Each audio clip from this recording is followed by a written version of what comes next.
22 million euros. That's the number a stranger told me over a telephone line at 1:13 on a Tuesday afternoon. I almost dropped the phone. But here's what nobody tells you about sudden wealth. It doesn't cancel the family meeting you've been dreading. It doesn't change the woman standing on your own porch, smiling next to your husband of 40 years, telling you to pack your bags. It does, however, change what you decide to do next. But before I tell you what I did next, you need to understand the woman I was before that call. Because the moment I stepped onto my front porch that same afternoon, holding the hands of my two trembling grandchildren, I was about to discover that 22 million euros cannot save a family that has already quietly decided to fall apart. If stories like this stay with you, stick around. We're just getting started. More surprising moments are coming. My name is Maria Castillo. Almost everyone calls me Marissa. If you had met me the week before all this happened, you probably wouldn't have looked twice. 62 years old, gray hair pulled into a low bun, reading glasses on a chain around my neck. 3 afternoons a week at the community library in Los Rosas, a quiet town just outside Madrid, where I'd worked for 12 years. The children called me Abuela Marissa, even when they weren't mine. Their parents had become my extended family. The job wasn't glamorous, but it gave my days meaning. For 40 years, my husband Ricardo and I had built what I believed was a respectable life. We hadn't started with much. Our first flat had damp wallpaper that peeled in winter, a refrigerator that rattled through the night, and exactly 2 plastic chairs serving as dining room furniture. Ricardo had dreamed of owning a construction company. I believed in him enough to take extra shifts at a doctor's surgery while he got his business off the ground.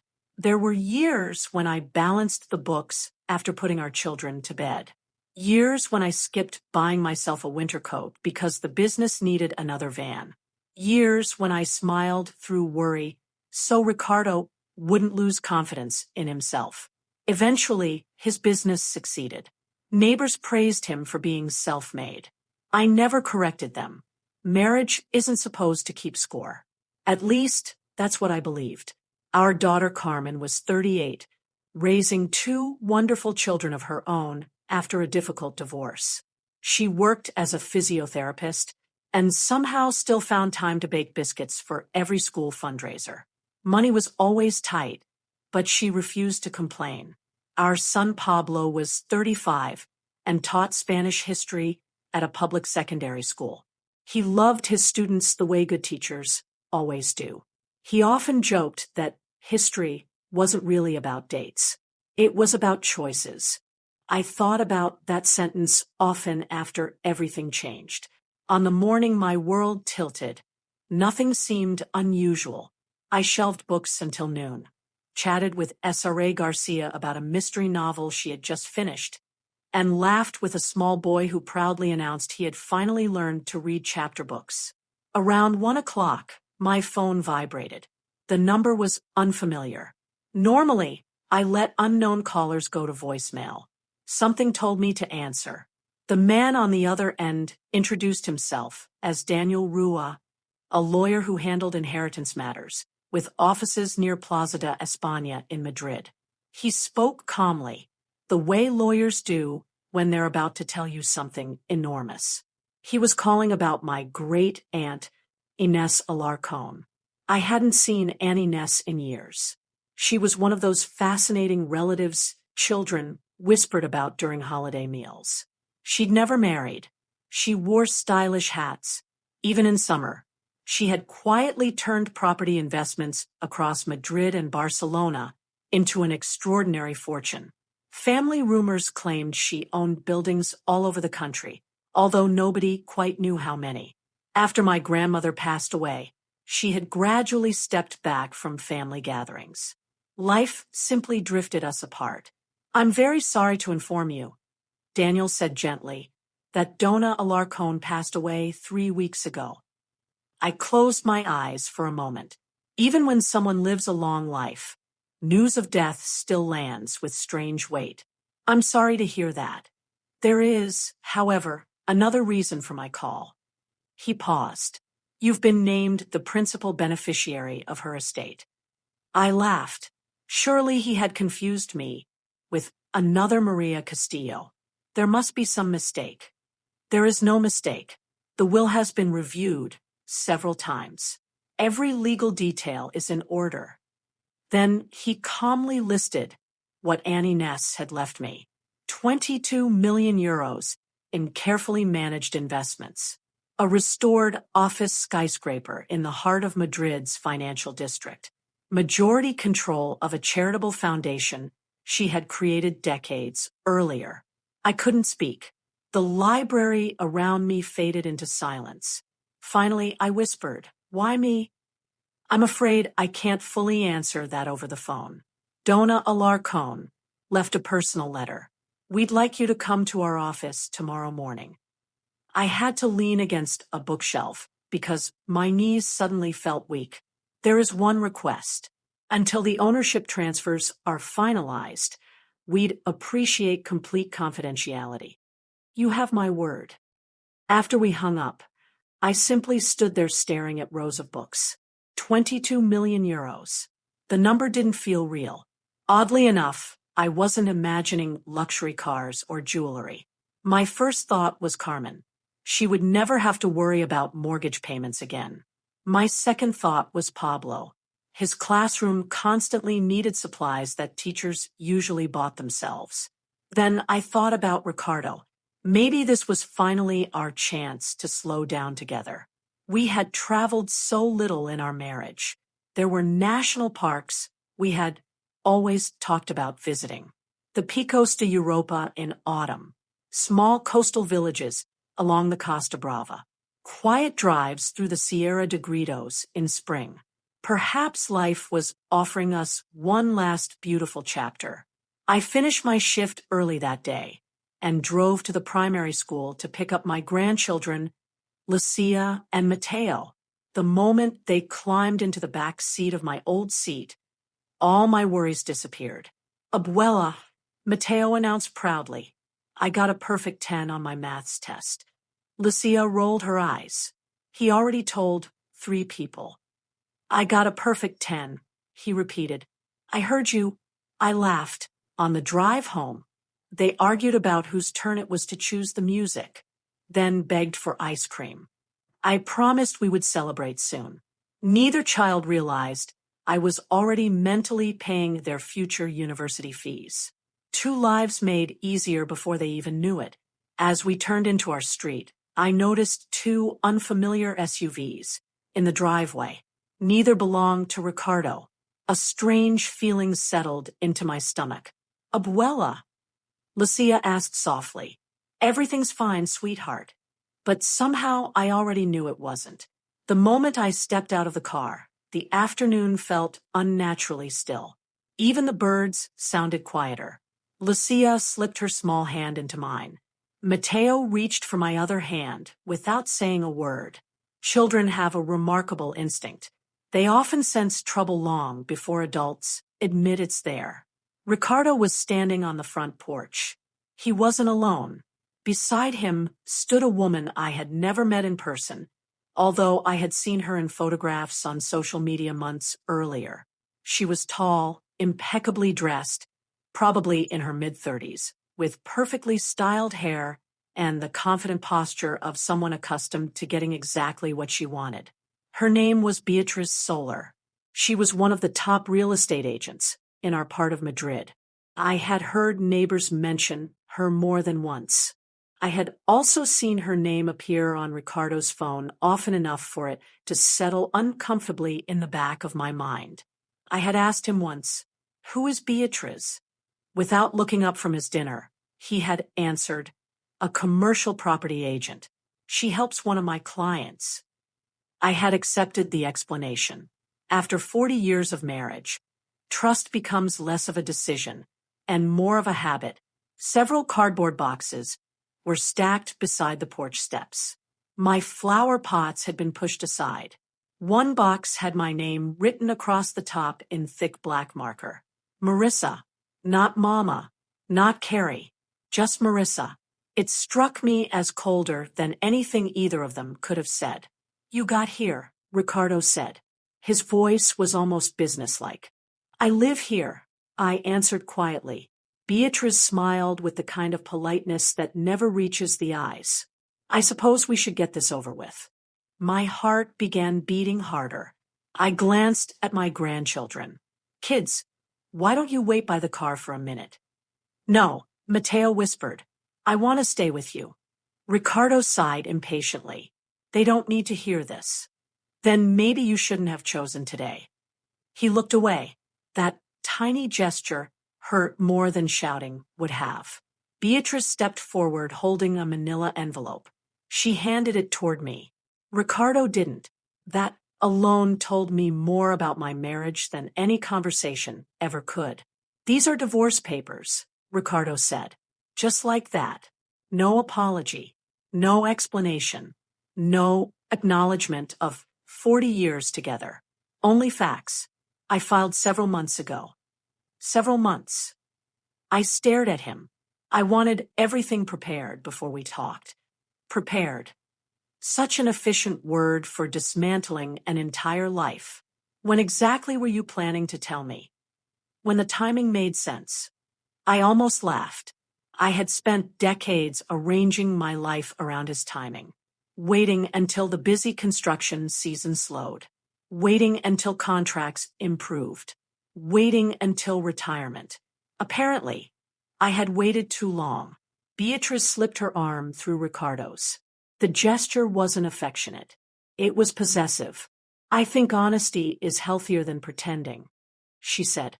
Her perfume drifted toward me, expensive and overpowering. Ricardo remained silent. She continued, as though she had every right. The truth is, Ricardo has outgrown this marriage. I looked at him. Is that how you feel? He hesitated only briefly. Yes. One word. 40 years erased by a single word. I noticed Lucia quietly wiping tears from her cheeks. Mateo pressed himself against my side. My heart broke, not for myself, but for them. Children should never have to witness adults behaving this way. I crouched beside them. Would you do Abuela a favor? They nodded. SRA, Ramirez, is probably gardening next door. Go ask if you can wait with her for a few minutes. I don't want to leave you, Lucia whispered. I'll be right there. SRA, Ramirez, had known our family for nearly 30 years. The moment she saw the children's faces, she hurried across the garden. Maria, can they stay with you? For a little while? She looked from me to Ricardo, then to Beatrice. Her expression hardened. Of course. She took each child by the hand. As they walked away, Mateo looked back over his shoulder. I love you, Abuela. I love you more. Only after they had disappeared inside her house did I turn back toward my husband. Now that the audience is gone, Beatrice said, crossing her arms. I'll be honest, I wasn't expecting anything else. Good, Ricardo said quietly. She looked directly at me. You've been living off Ricardo for years. I blinked. Living off Ricardo. I had balanced his books, taken business calls in the evenings, skipped holidays because payroll came first, sold my own mother's jewelry to keep his company alive during a difficult recession. Yet, somehow, I was the burden. She wasn't finished. You're old enough to understand when it's time to move on. Ricardo still said nothing. She gestured toward the boxes. We packed the essentials. The essentials. As though 40 years could fit inside 6 cardboard boxes. My photographs. I asked. They're in storage. My mother's china. We didn't think you'd need it. That china had survived 3 generations. Apparently, memories no longer qualified as necessities. Beatrice gave an exaggerated shrug. You can always buy new dishes. I looked at Ricardo one last time, hoping, truly hoping, to see some flicker of the man I had married. Instead, I saw exhaustion, cowardice, maybe even relief. I never wanted this to be ugly, he muttered. You brought another woman onto our porch. I know. No, I said softly. You don't. Beatrice glanced at her watch. Can we please finish this? She pointed toward the front door. You'll need to collect whatever's left and leave before dinner. I said nothing. She mistook my silence for surrender. Then she smiled wider. Pack your bags. She tilted her head slightly. This house has no room for someone like you. The words hung in the warm summer air. SRA Ramirez, watching from her window, gasped loudly enough that I heard it from across the garden. Even Ricardo closed his eyes for a moment. Even he seemed embarrassed. But he still didn't defend me. That was the moment something inside me became strangely calm. Not cold, not angry, simply calm. Because when people finally show you exactly who they are, confusion disappears. All that remains is clarity. I felt the thick envelope inside my handbag. The attorney's letter. 22 million euros. A skyscraper in Madrid. A new future waiting only a train ride away. Neither of them knew. I looked at Beatrice, then at Ricardo, then back at the house we had bought together decades earlier. Finally, I smiled. It wasn't a bitter smile. It wasn't triumphant. It was the smile of someone who had just realized she wasn't the one losing everything. Beatrice frowned. What's so funny? I held her gaze. Then I answered in the calmest voice I had used all day. Actually, I nodded toward the front door.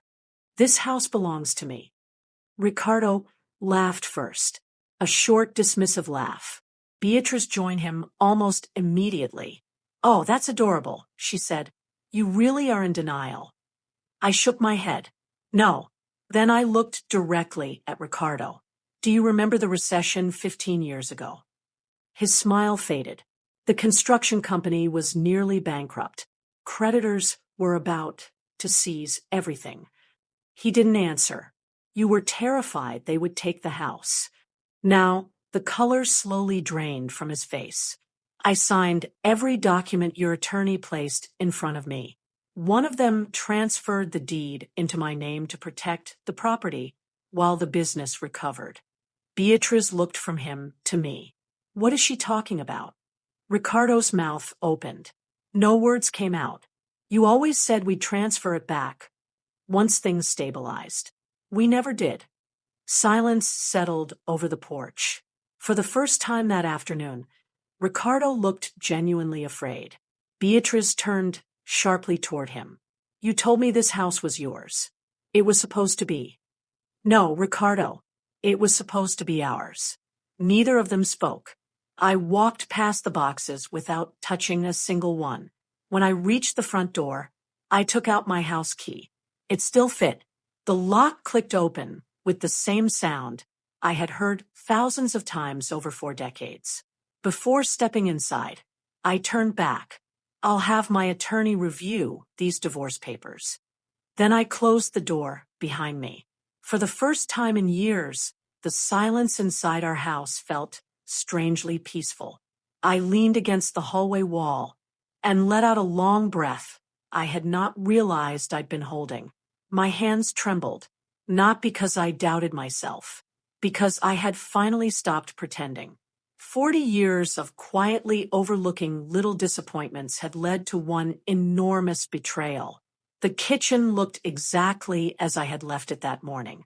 My coffee mug still sat in the sink. A shopping list rested on the fridge beneath a magnet from the Picos de Europa, where Ricardo and I had always planned a holiday after retirement. I looked at the magnet for a long moment. Then I quietly removed it. Some dreams no longer belonged on my refrigerator. A gentle knock came at the back door. SRA Ramirez stood there with Lucia and Mateo. I thought you might need a hug, she said. I smiled. I probably do. She embraced me without asking questions. Sometimes neighbors who have known you for 30 years don't need explanations. The children ran into the family room. SRA Ramirez lowered her voice. Are you all right? I will be. She studied my face. That's an unusual answer. It surprised me too. After she left, I made grilled cheese sandwiches for the children. Routine has a remarkable way of calming frightened hearts. Lucia finally asked the question she had been holding inside. Abuela, are you and Abuelo angry with each other? I chose my words carefully. Sometimes adults make choices that hurt people. Did Abuelo hurt you? Yes. She looked down at her plate. Will you still be my abuela? I reached across the table and touched her cheek. There isn't anything in this world that could stop that. She smiled for the first time since we had come home. That smile reminded me exactly why I couldn't allow bitterness to consume me. The children spent the night in our guest room. Ricardo never came back. Around 9 o'clock, my phone rang. The Madrid number, of course. Mrs. Castillo, Daniel Ruiz said. Yes, I answered. I wanted to confirm tomorrow morning's appointment. I'll be there.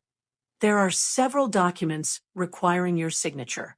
We also have Dona Inés's personal letter ready for you. His calm professionalism steadied me. After we hung up, I placed the confidential inheritance envelope on the dining room table. For several minutes, I stared at it. 22 million euros. A skyscraper. Freedom. The words still sounded impossible. Yet somehow, they mattered less than they had earlier that afternoon. Money couldn't buy back trust. It couldn't erase humiliation. It certainly couldn't restore a marriage built on promises one person had quietly abandoned. The next morning, after Carmen picked up the children for summer camp, I drove to Atocha station and boarded a Cercanías train into the center of Madrid.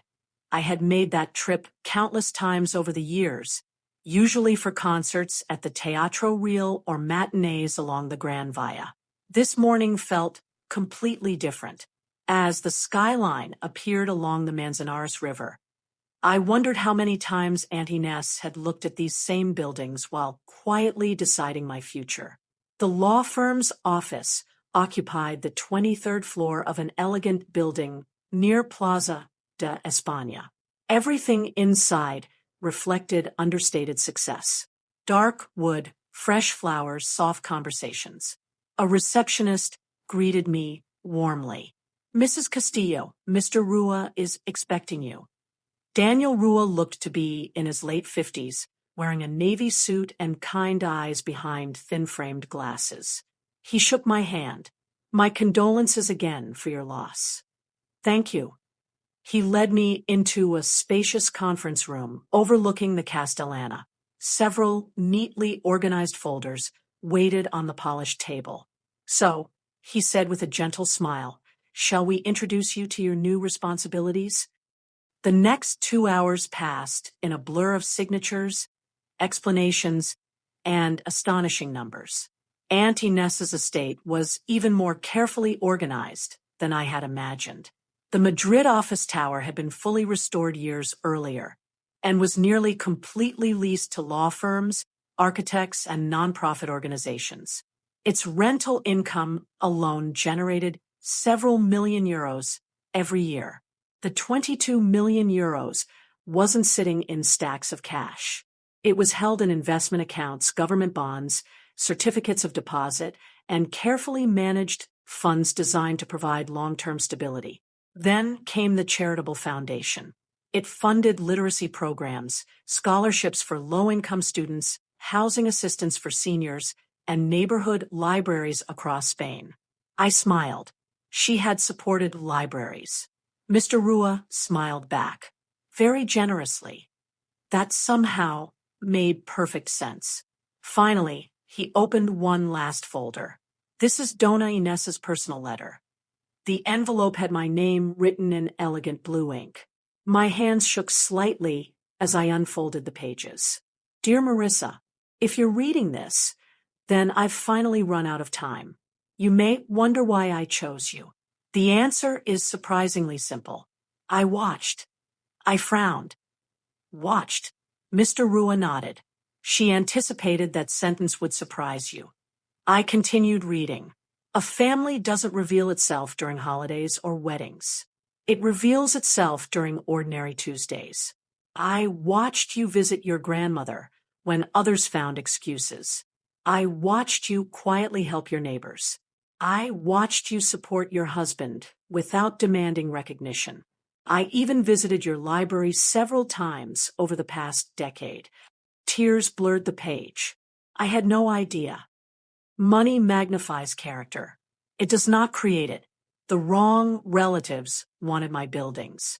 You never wanted anything. That is precisely why you deserve them. By the time I reached the final paragraph, I was crying openly. Mr. Rua respectfully looked out the window until I had finished. I had no idea she knew me that well. Oh, he said softly. She knew you remarkably well. He slid another folder toward me. There is one matter we should discuss. What is it? Given the size of your inheritance, privacy will be important. News of the estate settlement will eventually become public. I understand. I would recommend saying as little as possible until you're ready. I nodded. There was one more secret I intended to keep. Ricardo still had no idea that, while he believed he was divorcing a woman with modest savings, he had actually walked away from someone whose life had changed forever. And I wasn't sure whether that knowledge would ever come from me. The first thing I did after leaving Daniel Rua's office wasn't shopping. It wasn't looking at luxury apartments overlooking the Retiro. It certainly wasn't buying an expensive handbag or making reservations at a five-star restaurant. I walked 3 blocks to a quiet serviceria, ordered a cup of coffee and a turkey sandwich, and opened a yellow legal pad. For 40 years, I had been the woman who planned everything. Grocery budgets, holiday dinners, children's school applications, payroll schedules during Ricardo's lean years. Now I had a different future to organize. I wrote one sentence across the top of the page. Don't let money change who you are. Then I underlined it twice. That piece of paper stayed in my handbag for the next year. It became my compass whenever life threatened to spin too quickly. The following weeks passed in a blur of attorneys, accountants, and meetings. I learned more about commercial real estate than I had ever imagined. The building Auntie Ness had left me wasn't just another office tower. It had stood in central Madrid for nearly a century. Its limestone exterior had survived wars, recessions, political upheavals, and economic crises. Thousands of people walked through its revolving doors every weekday without ever knowing who owned it. Every time I visited, I felt less like an owner and more like a caretaker. That suited me just fine. If this story has kept you listening this far, I'd love for you to share it with someone who might need to hear it today. Stories like this have a way of finding the people who need them most. Subscribe so you don't miss what comes next. The property manager, Miguel Angel Soto, had worked there for 22 years. I've met a lot of building owners, he told me during one tour. They usually ask one question. What question? How much money can this place make? And I didn't. He smiled. You asked where the tenants eat lunch. I laughed. I suppose I did. You also asked which employees had worked here the longest. People matter. He nodded approvingly. I think Dona Ines chose well. Instead of replacing experienced staff, I listened to them. Instead of raising rents dramatically, I approved gradual improvements that benefited both tenants and employees. The lobby received better lighting and more comfortable seating. The elevators were modernized. The aging heating system was replaced before another harsh Madrid winter. Small decisions, practical decisions. The sort of choices Aunt Ines herself probably would have made. Meanwhile, the charitable foundation held its first board meeting with me as chairwoman. I was nervous walking into that conference room. Most of the board members had known Annie Ness for decades. Would they see me as an outsider? Instead, they welcomed me warmly. One gentleman in his 70s smiled. Ines always trusted her instincts. Another added, "If she picked you, we're interested in hearing your ideas." My ideas were simple. Expand literacy programs. Increase scholarships for community college and trade school students. Support libraries in underserved neighborhoods. Create grants for senior housing initiatives. None of those proposals made newspaper headlines, but they changed lives. Carmen eventually agreed to leave her private practice and become the foundation's executive director. "I don't know if I'm qualified," she admitted. "You've spent your entire career helping people recover." I told her, "That's exactly what this foundation does." She accepted. Watching my daughter walk into meaningful work filled me with a pride no amount of money could ever equal. Pablo became an educational advisor for the scholarship program. His experience as a public school teacher proved invaluable. "I know exactly which students fall through the cracks," he said during one planning session. "Then let's build something sturdy enough to catch them." He smiled. "You sound like Dad talking about construction." The comment caught both of us off guard. For a moment, neither of us spoke. Finally, I answered softly, "I hope I'm building something stronger." At home, life remained complicated. Ricardo had moved into a flat across town. Communication happened almost entirely through attorneys. His lawyer repeatedly requested that I vacate the family home while divorce negotiations continued. My attorney simply responded with copies of the property deed. The request stopped. Then another surprise arrived. My attorney, Laura Vega, asked me to meet with a forensic accountant. "I think you'll want to hear this in person," she said. The accountant spread several financial statements across a conference table. "I've reviewed your husband's business records. There are significant irregularities."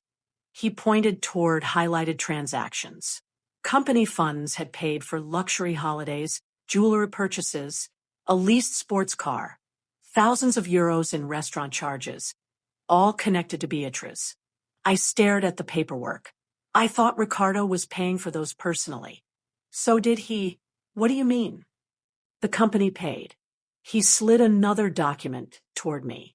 "There are also undisclosed investment accounts, hidden from you and potentially from the tax authorities." My stomach tightened. Hidden from me. My marriage hadn't ended because Ricardo fell in love with someone else. It had been unraveling beneath my feet long before I had realized it.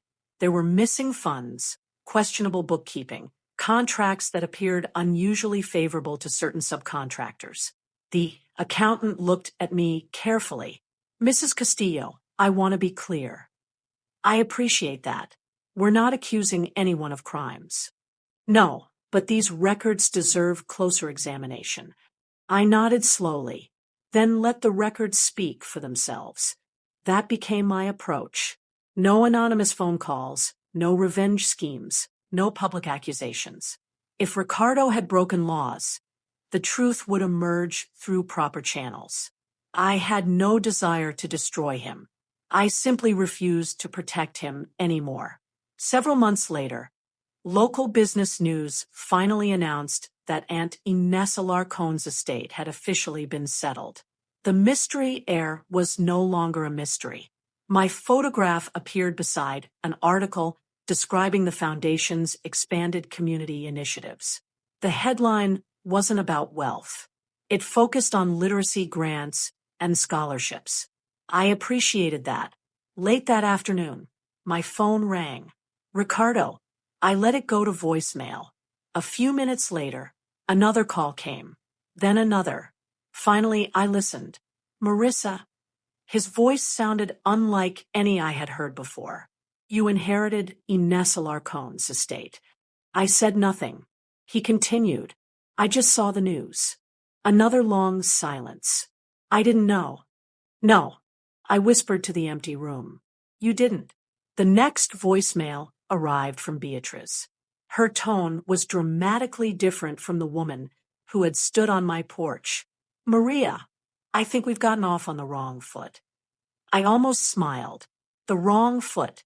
That was certainly one way to describe someone telling a 62-year-old grandmother to pack her bags.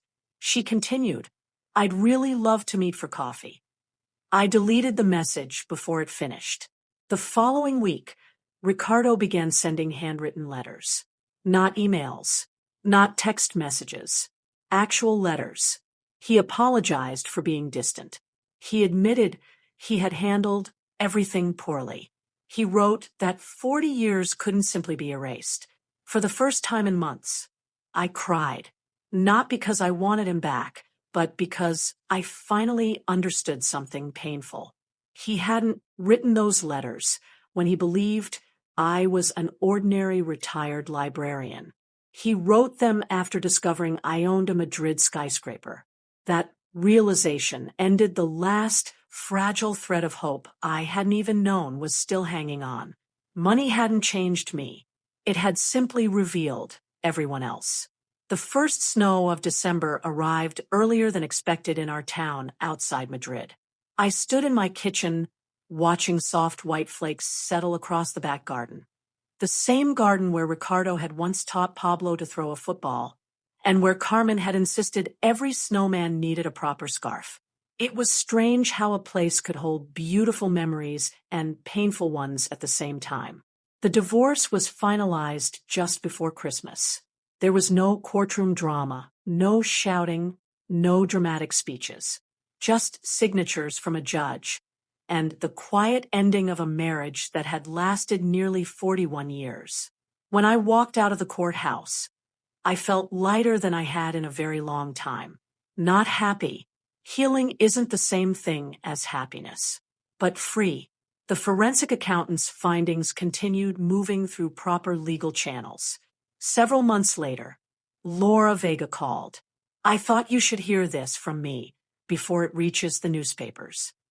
I sat down at my dining room table. "What happened?" "Tax authorities have opened a formal review of Ricardo's company." I closed my eyes. "So it begins. The investigation wasn't started because of anything you did." "I know." The accounting discrepancies had reached the attention of regulators through routine legal disclosures connected to the divorce proceedings and corporate filings. No anonymous tips. No secret revenge. Just paperwork. Sometimes the truth doesn't need help. It simply needs daylight. By spring, local business publications began reporting that Ricardo's construction company was facing serious financial trouble. Several commercial projects had stalled. Banks tightened lending. Longtime clients quietly took their business elsewhere. Then came civil lawsuits from subcontractors claiming unpaid invoices. One morning, Pablo called. "Mom, are you sitting down?" "I am now." The company filed for bankruptcy protection. I was silent for several moments. That business had once been our shared dream. I had watched it grow from one pickup truck and a folding card table into a respected regional contractor. Seeing it collapse felt strangely similar to watching an old family home being demolished. Necessary, perhaps, but still heartbreaking. "I never wanted this," I admitted. "I know," Pablo said gently. "You just stopped carrying it."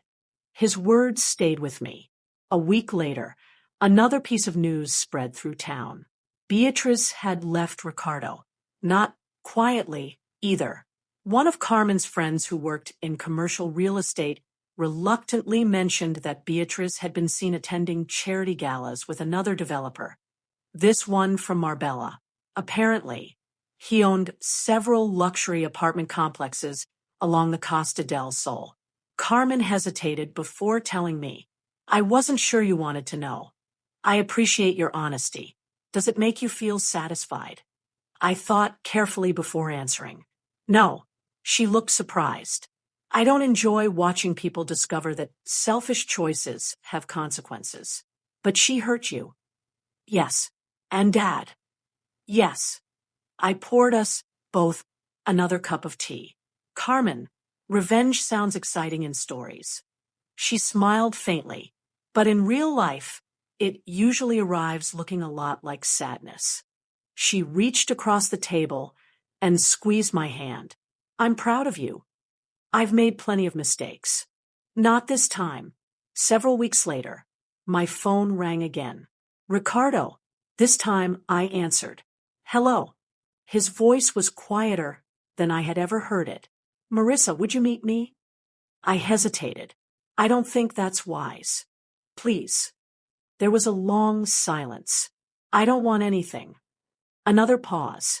I just want one honest conversation. I agreed. We met at a small service area halfway between our homes. It wasn't an expensive place. In fact, we had eaten there many Saturday mornings during the early years of our marriage, when a plate of churros cost less than €2. The waitress recognized us immediately. Haven't seen you two together in a while. Ricardo forced a smile. It's been some time. She poured coffee and politely left us alone. For several minutes, neither of us spoke. Age had changed Ricardo over the past year. His shoulders seemed lower. His hair had become almost completely gray. The confidence that once filled every room had quietly disappeared. Finally, he looked at me. I'm sorry. I waited. No excuses followed. No explanations. Just those two words. I'm sorry for all of it. I folded my hands around my coffee cup. Go on. I thought success meant never looking back. His eyes filled with tears. I kept chasing bigger contracts, bigger houses, bigger everything. He shook his head. I stopped noticing the people who made any of it possible. I listened. I convinced myself you would always be there. Another silence. I confused loyalty with weakness. That sentence hurt more than anything else he had said, because it was true. He looked down at the table. When Beatrice came along, he sighed. She admired the version of me I wanted to believe existed. The successful businessman. Exactly. And I enjoyed being admired. He laughed bitterly. Turns out she admired my money even more. Neither of us smiled. I deserved that lesson. I watched steam rise from my coffee. You know what surprised me most? He looked up. You never tried to ruin me. I didn't need to. I know. His voice cracked. You simply stopped protecting me. There it was. The truth. For decades, I had quietly solved problems before they reached him. Balanced accounts. Smoothed relationships. Made excuses. Covered mistakes.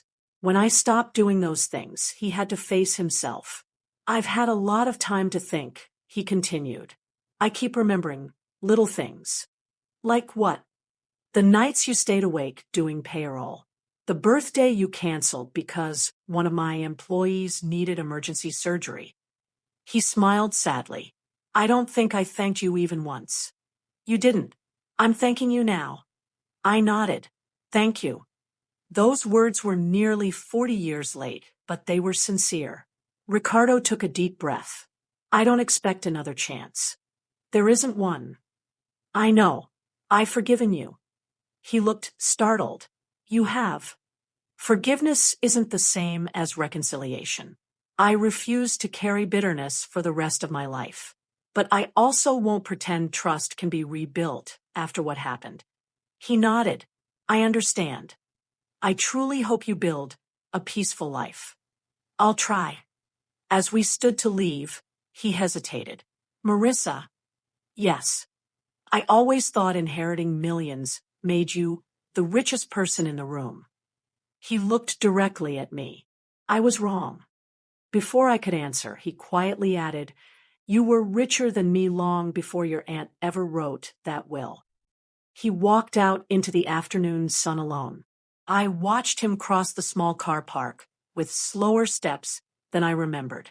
For the first time since everything had happened, I didn't see an enemy. I saw an aging man who had traded away the best parts of his life before realizing their value. That wasn't a victory. It was simply the truth. And somehow, the truth was enough. A year after I stood on my front porch with divorce papers in one hand and the biggest secret of my life in the other, I found myself standing on the rooftop terrace of the Madrid tower that Annie Ness had entrusted to me. The city stretched out in every direction. Yellow taxis drifted through the streets below like tiny moving pieces on a board game. The afternoon sun reflected off glass towers, while older brick buildings reminded me that Madrid had always found a way to blend yesterday with tomorrow. I rested my hands on the stone railing. For a long moment, I simply breathed. When I first inherited this building, I thought it represented wealth. Now I understood it represented responsibility. Money can change your address. Character determines whether people are glad you arrived. The foundation had completed its first full year under my leadership. Instead of shrinking, it had grown. We expanded literacy programs to dozens of libraries across Spain. We created scholarships for students attending community colleges, trade schools, and nursing programs. We partnered with organizations that repaired homes for low-income seniors, helping older Spaniards remain safely in the neighborhoods they had spent their lives building. One of my favorite projects involved converting an unused floor of the office building into a nonprofit resource center. Every week, veterans met there for employment counseling. Senior citizens attended free financial planning workshops. Small community organizations finally had affordable meeting space in the center of Madrid. Whenever I walked through those halls and heard people laughing over coffee, I thought about Annie Ness. She had understood something many wealthy people never do. Buildings are only valuable because people fill them with purpose. Carmen flourished as executive director of the foundation. Watching her confidence grow was one of the greatest joys of my life. She no longer worried about making mortgage payments every month. Instead, she spent her days helping other families find opportunities they never imagined possible. One evening, she stopped by my house after work carrying a stack of scholarship applications. She smiled. "Mom, do you realize we've awarded more than 200 scholarships this year?" I smiled back. "I was hoping you'd tell me that." She laughed. "You always pretend you don't already know the numbers. I like hearing you say them." She sat beside me at the kitchen table. "I think Annie Ness would be proud." "I hope so." Pablo continued teaching history at the same public secondary school. Despite my encouragement, he refused to leave the classroom. "Mom," he said one afternoon, "some jobs aren't supposed to make you rich." "I know. They're supposed to make you useful." He agreed to oversee the foundation's educational partnerships, but only on evenings and weekends. "My students still need me Monday morning," he insisted. I couldn't have been prouder. As for Ricardo, life had become much quieter. After losing his company, he accepted a volunteer position with a nonprofit organization that helped seniors navigate housing and financial challenges after retirement. When I first heard about it, I smiled. He had spent decades building office buildings. Now he spent his days helping older people keep roofs over their heads. There was something fitting about that. Family gatherings gradually became less awkward. The first Christmas was difficult. Everyone measured every conversation carefully. The second felt easier. By Easter, the grandchildren had stopped worrying about where everyone should sit. Children often lead adults back toward normalcy. One warm Saturday afternoon the following spring, Carmen hosted a birthday party for Mateo, who had just turned 11. The back garden overflowed with balloons, folding chairs, hamburgers on the grill, and grandchildren chasing one another through the grass. Ricardo arrived carrying a carefully wrapped present. He looked at me across the yard. I smiled politely. He smiled back. No bitterness. No pretending the past hadn't happened. Simply two older people who understood that peace sometimes looks different than the future we once imagined. Later that afternoon, Lucia now 13, wandered over while I sat beneath the maple tree.